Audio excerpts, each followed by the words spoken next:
Crude, and Unhinged, exposing Anita Baker's long history of deplorable behavior, featuring Rick James, China Ann McClain, Babyface, Luther Vandross, Stephanie Mills, and more. I don't apologize. Probably should have been the name of her 80s hit. I know. Auntie Anita has given us years of smooth ballads, transcending generations that you, your kids, and your kids' kids will be singing long in the wee hours. However, given the recent debacle between a Quiet Storm superstar and music icon Kenneth Babyface Edmonds, we don't think a certain sector of the hopeless romance crowd will be running to plug Anita in their playlist anytime soon. When headliner Babyface alerted his fans via social media on a May show of Anita's ongoing The Songstress tour, citing Anita's need of space and time for his absence, the people wanted to know what was the reason. So when Anita had announced that Babyface was booted from the tour altogether a few weeks later, oh, best believe the fans were hot. The sudden decision prompted a surge of past tussles with not only Babyface, but other artists to be disclosed. And well, let's just say no one should be surprised by Anita's not so sudden rational behavior. It's giving unhinged behavior. Cause auntie, you did not have to do all that. Well, we're finally here, y'all. Can't say Miss Hader Baker didn't cause this upon herself. Can say we're probably the first to cover this topic. Everybody can't be lying now, which is why we've put together this video to show y'all that maybe perhaps Anita Baker really is the problem, or not. I'll let you decide, but we're just gonna jump right into it. When Anita wrote "retired from the plantation and the competition" in her Twitter bio, she wasn't playing. No amount of recognition or Grammy wins can cover up a mean, bitter old spirit. And the thing is, this isn't a new age occurrence. Dating all the way back to the 80s, Anita's questionable behavior dates back to early beginnings, pre-Chapter 8, and post being signed to Ariola Records. After being shooed like a nagging fly from the band's lead singer position, Anita resided back to her hometown of Detroit to work as a waitress and receptionist, but was prompted by an Ariola associate, Otis Smith, to begin a solo career under his Beverly Glen label. Anita was here for it in the beginning, but once she noticed those royalties checks weren't checking in, she checked out. Not so fast, Miss Thing, because you are contractually tied to the label. Oh well, get somebody else to do it was what Anita basically told Smith, who'd end up suing the up-and-coming icon. A months-long battle in court resulted in the judge granting Anita the rights to royalties and the rights to record for other labels. Needless to say, Otis was big mad, but who cares about all that when there's a legacy to be built? Elektra Records became Anita's new house of creations, and this time she was given creative control, releasing her album Rapture, spawning the hit Sweet Love, which, if you're an Anita fan, then you already know how huge this ballad was. It became her first ever pop hit, reaching number 8 on the Billboard Hot 100 and top 20 over in the UK. It also launched 3 other hits, Caught Up in the Rapture, No One in the World, and Same Old Love, 365 days a year. I say all of that to say Anita was in her Quiet Storm bag, taking the world by storm quite literally, being the face of this new subgenre of music. By the time 1988 rolled around, Rapture had sold over 5 million copies, resulting in her 2 Grammy wins in 1987. More hits, more Grammys, more awards in general, more recognition, more fame, more mins, you name it. Anita was on top of her A game, so it's safe to suggest that her ego equally matched the height of her career by this point. However, her industry peers, associates, heck, even her friends and family, felt her rapture every chance they got. Anita didn't care who was in her way. She was going to let you have it and tell you what was up to your face. No hesitation whenever she felt like it. Even if it were at the most unpredictable moments, cause what I do? Well, just ask R&B singer Mickey Howard, who was blindsided when her so-called peer, Anita, came at her all the way sideways, unprovoked, after winning a Soul Train award. spilling the exclusive tea on Wendy Williams' radio show after winning her 1988 Soul Train Award for Best New Artist, to which Anita has been the presenter of, as you'd expect. Mickey was ecstatic, as she should have been. But when the Baby Be Mine singer had sashayed her tail off the stage and into the back, where the rest of the winners go after receiving their awards, Anita was hot on her tail. Going for the classic lean in and hug, Mickey was open to receive what she thought was the warm, friendly gesture, only to have Anita whisper in her ear, "Keep it on your dresser and keep it dust off because that's gonna be the only one you're gonna get." And oh no, she didn't. Once Anita unraveled her arms from around Mickey's body, you best believe Miss Howard was shook. She didn't know whether to kiki or clutch her pearls in disbelief. Because, like we said in the beginning of the video, Anita, what was the reason? The same reason Rick James called her a stuck up biatch in his 2007 book, The Confessions of Rick James, Memoirs of a Super Freak. You see, this is why it's good to read celebrity autobiographies sometimes. If you've read Rick's book, then you already know he didn't hold back when talking about Sweet Love's Anita Baker, whose love supposedly ain't all that sweet. James' book was full of industry tell-all, celebs he's gotten high with, consisting of some folks you'd even suspect cop Smokey Robinson, disturbing tales of bestiality, insider secrets, and some of the rudest people he's ever encountered. Anita being one of them. Why? We aren't too sure about that, but it does make you wonder about all of the other allegations against her, including her on-again, off-again beef with Luther Vandross. Yes, that Luther Vandross. Now, we must say, we all know Luther was no saint himself, and somewhat of a devo. Please refer back to his feud with En Vogue. Yes, that's En Vogue. Because who in their right mind has beef with En Vogue? However, we don't think this was all his fault.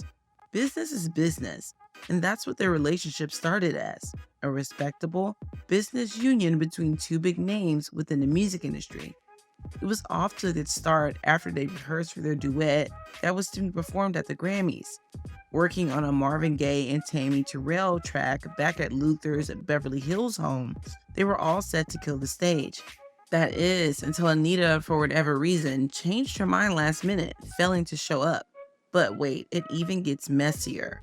Luther and Anita were on a Budweiser show in '87, and on it, Anita had sung Luther's song, Stop to Love, which she had done numerous times before. It's a staple track in her set track list. While she and Luther were on the show, Anita sang the song, as she always did. Except this time, Luther was on the same show, same bill, same everything.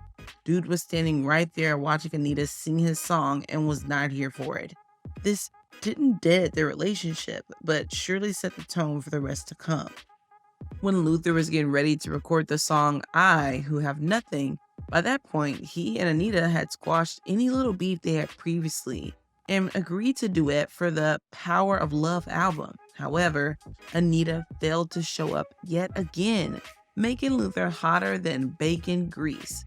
During unpleasant phone calls, Luther would always express how displeased he was with Anita, who just wouldn't sing the duet. Anita reportedly apologized because the whole meanwhile, Auntie was pregnant. Oh, okay. That explains everything. No hard feelings, right? Wrong. Because according to Luther, Anita did him dirty yet again, according to his own biographical book. He understood what she explained about her pregnancy, but he still felt as though she should do a duet with him as some type of peace offering that would hopefully permanently put all animosity to rest and quiet the rumors about them hating each other, suggesting I Who Have Nothing. Anita thought it was a great idea, agreed to the arrangement, then ghosted him. He ended up doing a record with singer Marsha Wash instead. It's been said that the two mended their friendship before Luther's passing in 2005, which is all sweet and handy dandy, but Anita passed that spirit of entitlement right on over to the one and only Jill Scott. Yes, Jilly from Philly. A rumored tussle backstage at VH1's Divas Celebrates Soul arose after speculations of Anita not wanting Jill to duet with her for the occasion caused a bit of a frenzy. Anita looked to Twitter to let it be known that she wanted a special dress rehearsal because her song, Sweet Love, wasn't intended for two people to be on a record, and she wanted to go over some things. 2 hours before the scheduled performance, Baker was nowhere to be found and had skipped out altogether. An argument with producers ensued, and allegedly, Anita left out with a mean mug. After fans began pointing the finger at Anita and her diva antics, she tweeted, "It's called an exit clause if a brand artist is not being presented properly per agreement, contract. Brand artists can sidestep all nonsense. I beg for rehearsals. Sweet Love is not a duet. Duh, you sing two lines, they sing two lines. No, it deserves an arrangement and rehearsal. I took the high road, as I will always do. I have never, nor will I ever, say a negative thing about any artist." When Jill was asked about the ordeal, she kept it cute, but let y'all know that a part of her is still Jill and will swing if warranted. "I'm going to be as kind as I can and as patient as I can. I still have an attitude when necessary. I still will fight if mandatory. I don't want to, of course, but it is what it is. I don't always mean fist fight. I just mean fight for my dignity and fight for my rights and my position in life. No, I didn't punch Anita Baker in the face. That's a terrible lie. We had a disagreement, yeah. Who would swing on Anita Baker? Anita Baker is a hero to me. I grew up listening to her music. We just had a disagreement. She was still a hero to me that day, but it was just more than I could take. So I was like, you know what? It's better for me to bow out and walk away." Jill wasn't the only one who had to walk away from the madness. Little Jasmine from Tyler Perry's House of Pain, one-third of Daddy's Little Girls in that Tyler Perry film, starring Idris Elba, China Parks from Disney's Ant Farm, and a whole lot more. The beautiful China Ann McClain boldly called out Anita on Twitter after she says Anita was extremely rude to her mother. Now, my mom unfortunately just met Anita Baker, and she was so rude. She started yelling at my mom for saying she liked her music. Now, so disappointing. At I am Anita Baker. Disappointing indeed. Responding to one user who asked what had happened, China explained that after her mom quietly told Ms. Baker that she loved her music, Anita completely lashed out. "How dare you like my music?" After Anita caught wind of the backlash, she responded to China's allegations, letting it be known that no one knew or noticed her until China's mama came in all loud, blasting Anita's celebrity status to the entire office. China didn't like that response at all because, lies you tell, her mama is a pro and knows how to quietly give someone a compliment, which China insists is what exactly had happened. Also, apparently, there were only about 8 people in the building anyway. Aside from Babyface's public exit from the Songstress tour, that wasn't the first time Sir Kenneth and Anita got into it. On May 10th, Babyface had posted to his social media how saddened he was that he wasn't able to perform that night with his band at the Prudential Center due to being asked not to perform in order to give Anita her space and time to perform her show in its entirety. Disappointed, but he kept it professional and still showed the utmost respect for Anita. His fans, on the other hand, they were tight and let her have it all up and through social media, and I'm talking all platforms. Babyface would end up continuing as Anita's opening act up until about a month later when he suddenly announced his exit from the tour altogether. Supposedly, his fans were adding Anita so much, so it got to a point where she said to hell with a Babyface and yeeted him right up out of here. If she thought the fans were mad before, she ain't seen nothing yet. She was on the defense, coming for anyone who had something to say. The amount of people who dragged up her past behavior and called her out for her rude actions towards not only other celebs, but fans, strangers, and even kids. The raise your hand if you've been personally victimized by Anita Baker crowd were out in full force, and she did not hold back on addressing each and every last one. On top of that, she kept coming for Babyface himself unprovoked, called him Narcissus Edmonds, and accused his fans of gaslighting her. In short, Auntie was having a whole back and forth with herself the way it was looking because Babyface didn't respond to her not once. Given the fact that he sued her back in 2006 for unpaid royalties and unfulfilled agreements totaling $250,000. Look, it's clear that Anita Baker has quite the toot, no matter how much her fans try to justify her behavior. Honorable mentions include Stephanie Mills, who threw all the shade when asked by the Breakfast Club at Charlemagne about taking notes from other artists. When it got to Anita Baker, Stephanie gave the cold, bleak, "Who?" DJ D Nice, who was told, "Can't you see I'm watching the show?"